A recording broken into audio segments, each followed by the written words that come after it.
ยังไงล่ะที่บอกมานี่ไปแล้วเว้ยไปแล้วเว้ยไปแล้วเว้ยพี่ไม่ได้แพ้แต่พี่ออมให้นี่บ้าหรือเปล่าฮะพี่บอกตรงๆนี่มันทางของพี่ ไปแล้วครับพี่บอกแล้วไงว่าของพี่กำลังขึ้นปล่อยไว้หน่อยเหลือไว้ให้หมามันแดกมีอีกไหมไอ้งามไส้มึงไปตายให้หนอนขึ้นตัวซะไม่ได้แดกกูหรอก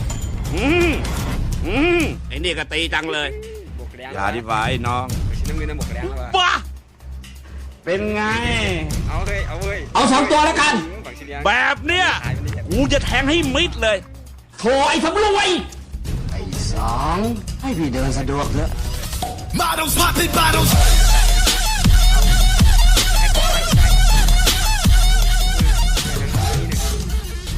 เย็นครับกระจายเฮ้ยอุ้ย3 ต่อ 1ครับ3 ต่อ 1ครับเสียงมือ3ครับใช่ครับ1 1 3นะครับได้ครับตายไหมครับผมซูชิเอ้ยมันไม่ตายเลยฮะตายครับเว้ยนี่2 1 3 2 3 2เอาเว้ยไปหัวเอาเลยเว้ยจับไปโอ้ยยังไงเนี่ยยัง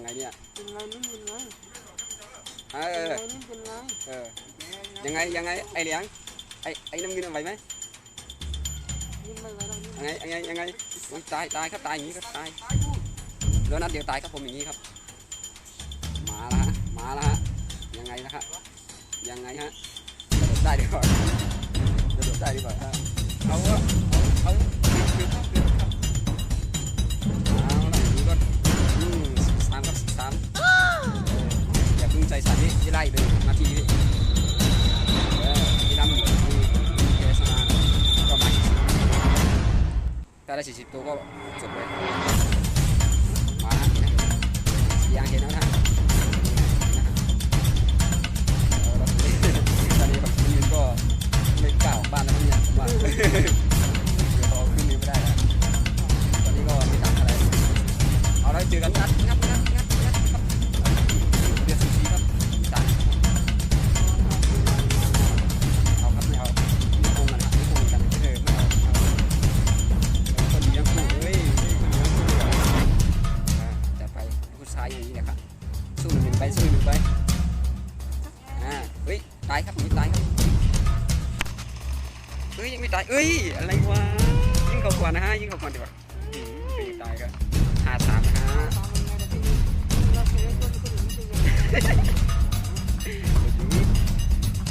เอาไปดิ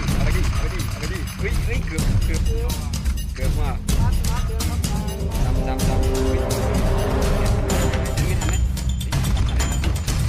เอาดิเฮ้ยไม่ได้เฮ้ยเอาขึ้นเลยกันไม่ต่างนะเราความเก่งกันนะ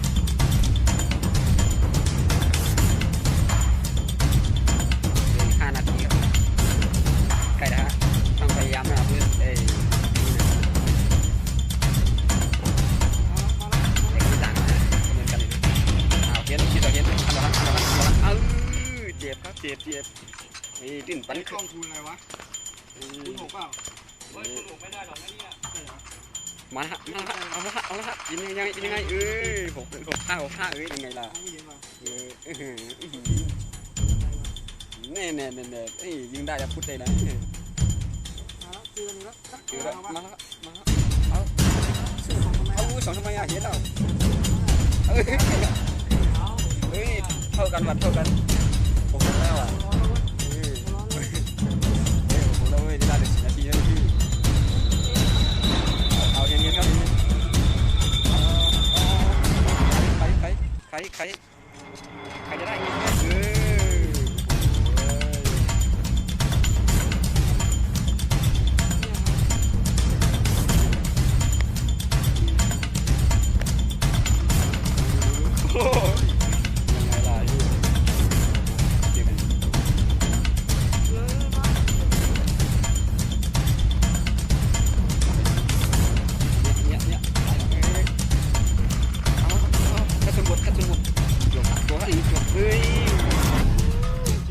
ลาเหลือ3 นาทีนะเว้ย อะไรวะ เฮ้ยมันเวลาเอาเว้ยเอาเว้ยจะเอาอะไรขึ้นมาจะเอาขึ้นไหมไม่เอาไม่ได้ฮะโอ้โหเกียดเก้าเกียดครับเก้าเกียดยังไงเดี๋ยวกันนะโอ้เฮ้ย จะเป็นลูกอะไรอย่างนั้นวะพี่ เขาว่าพี่เราอ่อนนะพี่ครับผมอย่าไปยอมพี่เขาเรียกเราอ่อนนี่ไม่ยอมจริงเลย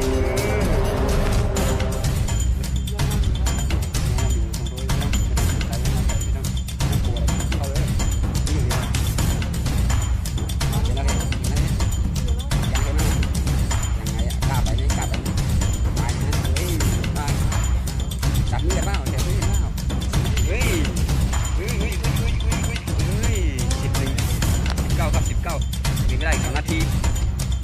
ไม่ได้2 นาทีพี่ต้องโกง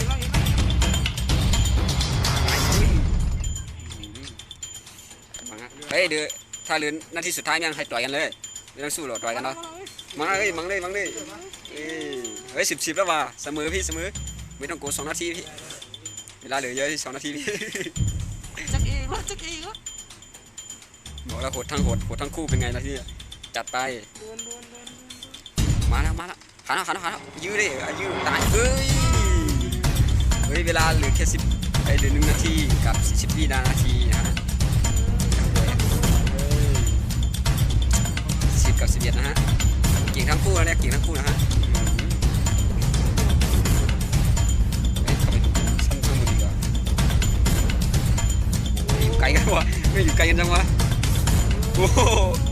ดูดิโอ้กันจุดตายไม่เจอกันเนี่ย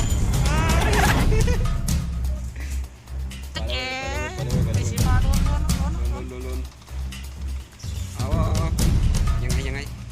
เอาสีแดงมางัดไปสีแดงเห็นป่ะสิพาเห็นไหมไม่เห็นมาแล้วเว้ยงัดแล้ว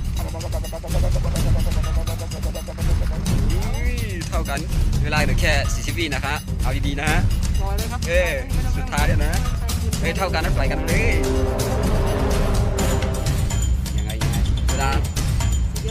ใกล้แล้วเว้ยใกล้จะเวลาหมดแล้วเว้ยเอาดีๆนะเวลาหมดแล้วเว้ยเหลือแค่รอบนี้รอบเดียวนะเอาให้ไม่ได้นะฮะเป็นไงล่ะเดี๋ยวพูดสีกันนะพูดสีกันดีๆเวลาเหลือแค่15 วินะฮะเอาดีๆนะจบฮะแพ้แน่นอนอย่างเงี้ยแพ้แน่นอนครับผมเฮ้ย